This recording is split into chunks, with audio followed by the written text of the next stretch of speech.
అమ్మవారు తెలంగాణలో phone tapping వ్యవహారంపై కేంద్ర మంత్రి కిషన్ రెడ్డి సంచలన వ్యాఖ్యలు చేశారు. బీజేపీ ఆఫీస్ సిబ్బంది ఫోన్లు కూడా ట్యాప్ అయ్యాయని తెలిపారు. మరి కేసు దర్యాప్తులో ప్రభుత్వానికి చిత్తశుద్ది లేదని విమర్శించారు. కాంగ్రెస్ బీఆర్ఎస్ కలిసి నాటకాలు ఆడుతున్నాయని మండిపడ్డారు. రేవంత్ రెడ్డి గారు సిబిఐ దర్యాప్తు డిమాండ్ చేశారు. భారతీయ జనతా పార్టీ ఆఫీసులో పనిచేసేటువంటి సిబ్బంది యొక్క ఫోన్ కూడా ట్యాప్ చేయడం జరిగింది. భారతీయ జనతా పార్టీ నాయకుల ఫోన్లు ట్యాప్ చేయడం జరిగింది. భారతీయ జనతా పార్టీ కార్యాలయంలో పనిచేసేటువంటి సోషల్ మీడియా టీవీ యొక్క ఫోన్ నెంబర్స్ కూడా ట్యాప్ చేయడం జరిగింది.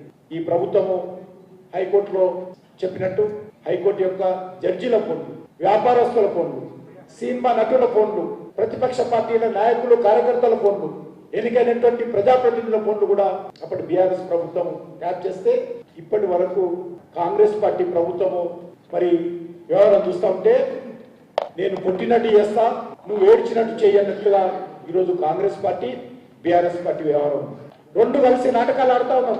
ఈరోజు మనకు వస్తున్నటువంటి సమాచారం ప్రకారం కాంగ్రెస్ పార్టీ బీఆర్ఎస్ పార్టీ ఒక అండర్స్టాండింగ్ వచ్చారు.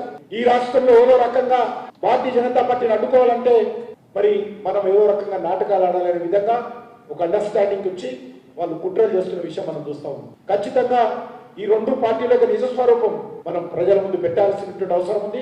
బీఆర్ఎస్ పార్టీలో జరిగినటువంటి అవినీతి ఉందో, అక్రమాలు ఉన్నాయో, అధికార దుర్వినియోగం ఉందో, వీటన్నిటి పట్ల కూడా మనం ఎప్పటికప్పుడు ప్రజల దృష్టి తీసుకెళ్లాల్సిన అవసరం. ఈరోజు రాష్ట్రంలో మరి అనేక రకాల అంశాలు ప్రతిపక్షంలో ఉన్న